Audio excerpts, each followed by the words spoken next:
The act of creativity, it's always a tough question because it begins differently at different times. Some ideas grow over many years. And in fact, one project I did called Anasazi was an idea I had when I went through Mesa Verde as a young Boy Scout. And it took, 40 years before I got around to figuring out a way to create it in sculpture.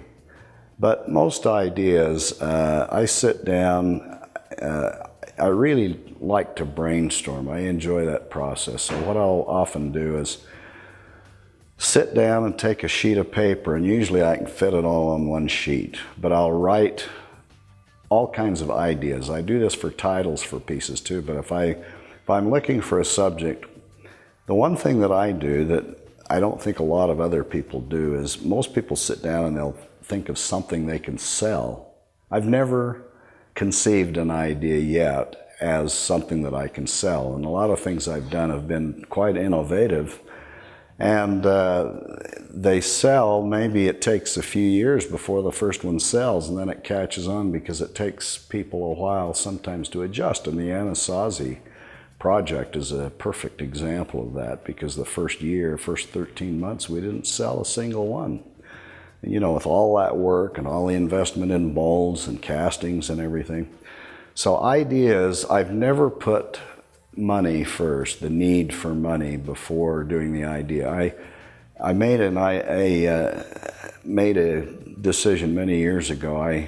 When I was really at the university, I was studying engineering, civil engineering. And I was also playing in the band. I played the baritone horn in the marching and the concert bands. I loved music, and I loved engineering, building things. But when I started studying sculpture, I made a decision, and that is, what is it that I want to do with the rest of my life? And I decided, what is the one thing that I could do that would make a greater contribution to humanity than any other thing? And I thought, there are a lot of engineers around. There are a lot of musicians around, unless you're a good writer, composer, or something like that. And I thought, there's a lot of competition there. But when I looked at sculpture, I was totally fascinated. And in the beginning, it was hard to believe that anybody could do that. And it was so challenging that I wanted to learn to do it. I just felt I wanted to do sculpture. And from the time I took my first class, I said, this is it. This is what I want to do. Somebody says, I could never do that when they watch me work. I ask them, well, how do you know? Have you ever tried? And it's kind of an embarrassing question because most people haven't. And the sad thing is, we start out as children and we do drawings, we scribble a little bit. We're fascinated by the fact that somebody put this little pencil or a crayon in our hand and we move it around this paper, and wherever we go, it leaves a mark behind. And as we develop our interest in doing that, then we're looking at things, people and things. And we may we discover a circle, and after a while, we don't know anything about anything. We don't know many words, we don't know anything, but we're fascinated by the process of doing art.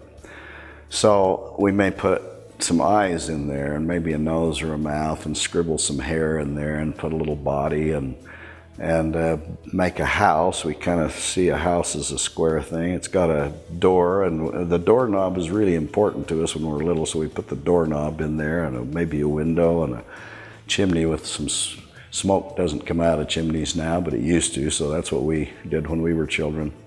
So from the time we're infants, we're learning to interpret the three-dimensional world around us and to represent it on a flat surface as a line. And when I teach sculpture, I tell people there are no lines in nature. But that's what we see. That's how we learn to interpret. So sculpture is another step. Sculpture is totally different than just drawing lines. And yet drawing and sculpture are complementary. They intermingle. They relate one to another.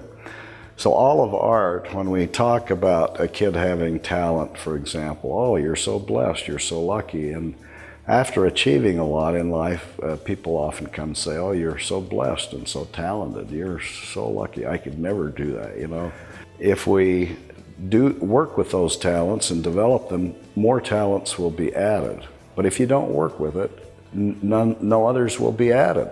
So talent is really a starting place, but what makes great art is not so much talent, but dedication and desire and curiosity to know more. In other words, if you start drawing pictures as a child, suddenly you like doing it, but you realize this isn't right. There's something wrong with it. So you study, just by observation, you learn and observe more.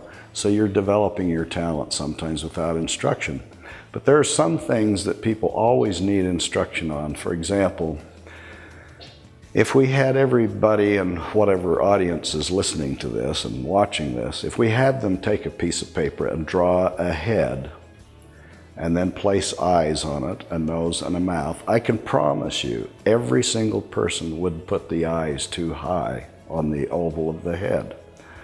If I even instructed them and told them how to do it, they would still get it wrong until they were told exactly what the proportions of the face are.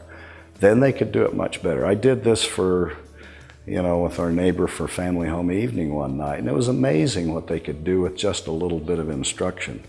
So talent needs to be fed, and sometimes we need ideas and suggestions from others. In the arts especially, with a lot of abstract art, the idea is the artist just has to express himself. It's all about talent. Well, to me, it's very little about talent and a lot about curiosity and striving and wanting to develop that talent.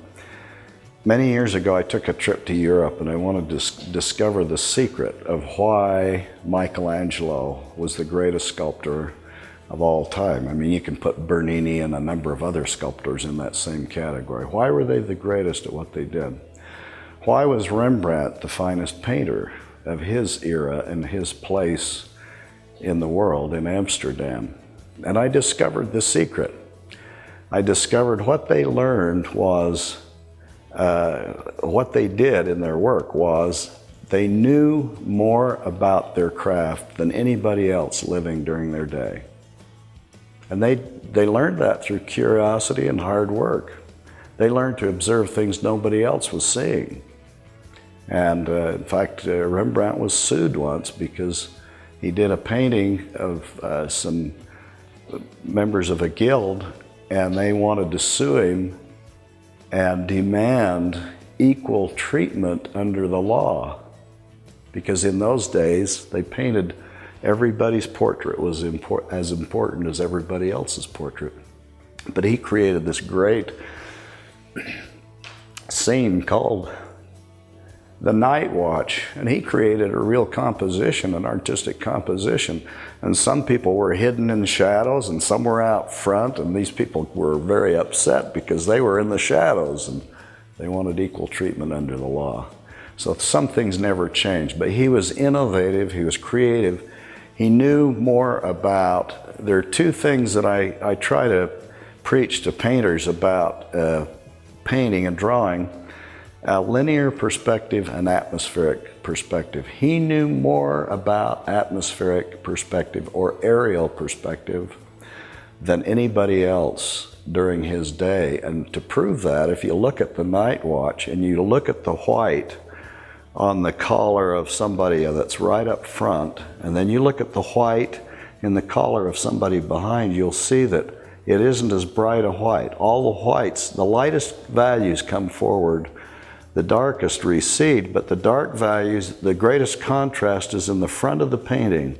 So the darkest darks and lightest lights are there, and then they fade away as they go into the atmosphere, kind of like thinking of the horizon and how the mountains kind of go to a bluish gray color. So that's what art and creativity is to me. It's becoming curious, starting with a raw basic talent, and then from there, having a passion and just working hard to learn all you can about the craft.